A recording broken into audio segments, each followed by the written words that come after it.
मैं चर्चा इनसे कर रहा था कि पूरे देश के जिनको नेता, तमाम नेता हमसे नाराज चल रहे हैं। हम समझ ही नहीं पाते कि नाराज क्यों हैं वो। बस दिक्कत उनकी यह है कि हम कहते हैं कि शिक्षा से आपकी तरक्की होगी, शिक्षा से उन्नति होगी, लेकिन वो उन लोग कहते हैं यार ये तो श्यामलाल तो आकर गड़बड़ काम कर रहे हैं। वो लोग कहते हैं हमारा हाथ मजबूत कर दीजिए तो काम हो जाएगा, और हम कहते हैं शिक्षा से होगा। तो हमारा उनका वैमनस्यता इसी में चल रही है। बड़े नेता हमारा विरोधी कर रहे हैं। अब पता नहीं, मैं पूछता भी भाई हम तो कुछ ले भी नहीं रहे, कुछ मांग भी नहीं रहे, हम किसी पार्टी के लिए भी काम नहीं करते। हम ये भी नहीं कि हम किसी, हमारी किसी प्रतिद्वंदता भी नहीं है। जैसे भाई अगर हम किसी पार्टी में होते तो अगला पार्टी सोचता है भाई उस पार्टी में काम कर रहे हैं और उसमें ज्यादा समाज चला जाएगा तो हमारा नुकसान हो जाएगा। तो हम किसी पार्टी में नहीं है। हाँ, इतना जरूर कहते हैं कि आज तक हमने इस पे अध्ययन किया। जब आप सबसे बुजुर्ग लोग यहाँ बैठे हैं, सबसे बुजुर्ग लोग बैठे हैं ये, आप जब पहली बार वोट दे रहे होंगे तब भी जब चुनाव आया रहा होगा तो लोग यही कह रहे होंगे कि अब की बार हमारा हाथ मजबूत कर दो, अब की हमारा साथ दे दो, अब की वोट दे दो, इसके बाद सब सही हो जाएगा। याद करिए अपना समय, यही कह रहे।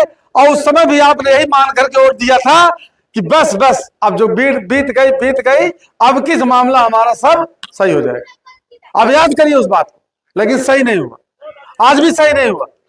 आज सबसे खराब हालत में जो कभी दुनिया को सभ्यता दिया, लहरों पे शासन किया, देश दुनिया के मार्ग की खोज किया और इतने महान बलशाली राजा पैदा किया जिस समाज ने, राजा बलि वगैरह को संगी साटा हराना मुश्किल था।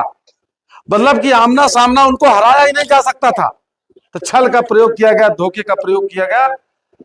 निषाद राजगुह, तीरथ राज निषाद, इसको तब कहानियां सब जान रहे हैं, बताने की जरूरत नहीं है कि राजा दशरथ से युद्ध हुआ, उसका परिणाम क्या हुआ था, सब चीज आप लोग जान रहे हैं।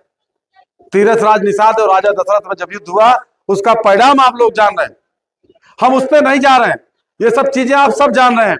हम इस पे आना चाहते हैं, ये हम क्यों पीछे हैं, पिछड़े क्यों हैं, हम ये सवाल आपसे करने आए हैं। अभी इसके पहले हम कार्यक्रम में आए थे तो हमने यही बात किया कि अगली बार जब आएंगे तो सवाल इस बात पे होगा हम पिछड़े क्यों हैं। इस पे आप लोग सोचिए, विचार करिए।